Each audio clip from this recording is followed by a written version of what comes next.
안녕하세요. 오늘 한국 경제, 심층 분석, 이거 보면서 좀 깊게 얘기 나눠볼까 하는데요.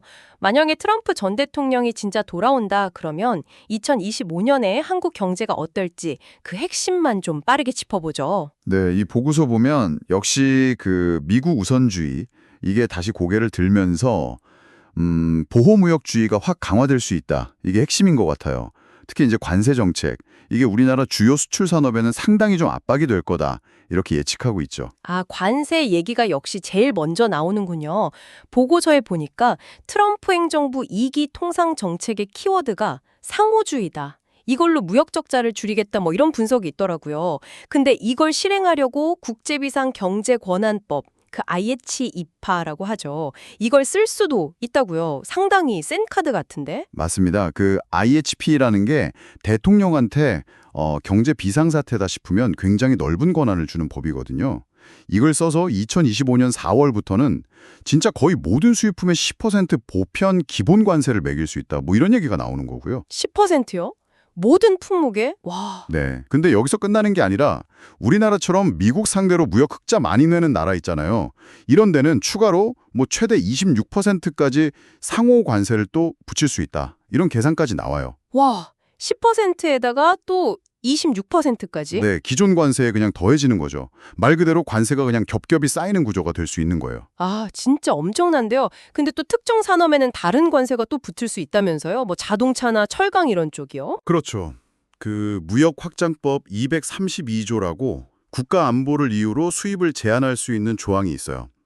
이걸 근거로 자동차에는 한 25%, 그리고 이미 관세되고 있는 철강이나 알루미늄은 기존 25%에서 50%로 확 올릴 수 있다. 이런 시나리오가 나오는 거죠. 50%요? 철강이에요? 네. 물론 뭐 반도체나 의약품 같은 거는 초반에는 좀 면제될 수도 있겠지만 이것도 뭐 언제든 대상이 될 수 있다는 그 불확실성 있잖아요. 이게 기업 경영에는 엄청 큰 부담인 거죠. 그렇죠. 불확실성이 제일 무섭죠. 이런 강력한 관세 정책은 당연히 우리 경제 전체에 영향을 줄 수밖에 없겠네요. 보고서에서도 내년 성장률 전망치를 좀 많이 안 좋게 봤던데요. 네, 주요 기관들이 다 이 관세 영향을 반영하면서 2025년 한국 GDP 성장률 전망치를 막 0.8에서 1.0% 수준, 이 정도까지로 확 낮췄어요.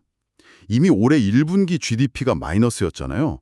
이런 상황에서 수출 둔화에 내수 부진까지, 이게 진짜 이중고가 될 수 있다. 이런 경고죠. 아, 게다가 관세 때문에 수입 물가 오르면 이 압력까지 더해지니까 상황이 더 어려워질 수 있죠. 성장은 둔화될 것 같은데 물가는 오른다. 이러면 한국은행이 금리 인하 같은 거 쓰기도 되게 애매해지겠네요. 아, 바로 그 점이 딜레마예요.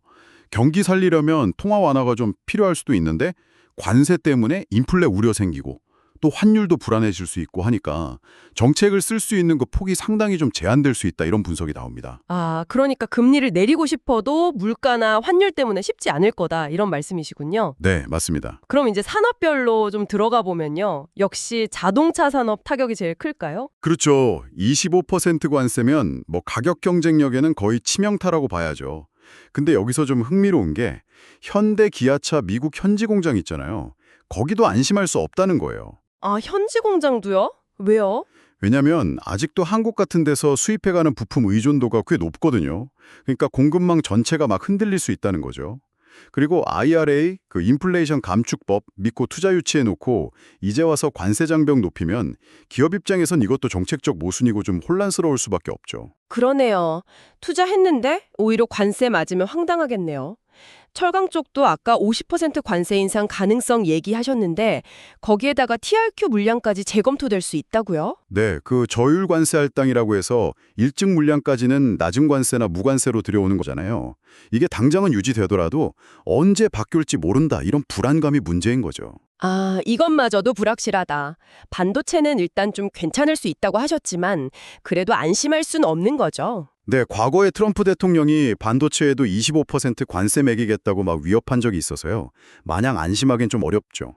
다만 뭐 HBM 같은 고부가 가치 메모리 쪽은 수요가 워낙 좋으니까 그건 좀 긍정적인 신호로 볼 수도 있겠고요. 하긴 그러네요. 근데 이런 미국의 일방적인 조치들은 사실 한미 FTA 정신에는 좀 어긋나는 거 아닌가요? 지금 양국 간 협상은 어떻게 되고 있나요? 전망은 좀 어떻습니까? 명백히 그 코로스 FTA 위반 소지가 크죠. 미국은 이미 7월 초를 딱 시한으로 정해놓고 관세 말고도 뭐 미국산 농축산물 더 사가라, 지도 데이터 내놔라 뭐 이런 여러 가지 요구를 하고 있는 걸로 알려졌어요. 상당히 압박 수위를 높이고 있는 거죠. 요구하는 게 많네요. 그럼 우리 정부는 어떤 전략을 좀 가지고 있을까요? 처음이랑은 좀 달라졌다는 분석도 있던데요. 보고서에 따르면요. 초기에는 좀 포괄적으로 빨리 타결하려고 했던 것 같은데 지금은 약간 다른 나라들 협상하는 거 보면서 시간을 좀 버는 그런 신중한 전략으로 바뀐 것 같아요. 우리가 잘 아는 반도체, 배터리, 그리고 의외로 조선 같은 분야 있잖아요. 이런 데서 협력 카드를 좀 지렛대로 쓰면서 대신 농산물 수입 확대 같은 일부 양보, 이런 걸로 전체적인 균형을 맞추려는 패키지들, 이건 좀 모색하는 것 같다 이렇게 분석하고 있습니다. 결국 정리해보면 트럼프 재선 시 우리 경제는 미국의 강력한 보호무역주의 파도 앞에서 상당한 불확실성, 그리고 좀 하방 압력에 놓일 가능성이 커 보이네요. 단기적인 충격 완화도 물론 중요하겠지만 장기적으로는 산업 구조를 바꾸고 시장을 좀 다변화하는 노력이 진짜 중요해지겠어요. 네, 그리고 여기서 특히 좀 주목할 만한 개념이 보고서에서 얘기하는 전략적 상호의존성이라는 거예요. 우리가 그냥 압박에 수동적으로 끌려가는 게 아니라 반도체나 배터리 같은 첨단 기술 우위, 또 미국의 필요로 하는 뭐 조선업 현대화 지원 능력 같은 우리가 가진 카드를 어떻게 잘 활용해서 협상력을 높일 거냐, 이게 관건이 될 거라는 거죠. 단순히 어떻게 버티냐 이게 아니라 우리가 가진 강점을 전략적으로 활용해서 뭔가 상호 이익이 되는 길을 찾고 미국의 보호무역주의 기조 자체를 좀 완화시킬 수도 있을지 앞으로 이 부분을 계속 지켜보시면 정말 흥미로운 관전 포인트가 될 것 같습니다. 오늘 분석은 여기까지 하겠습니다.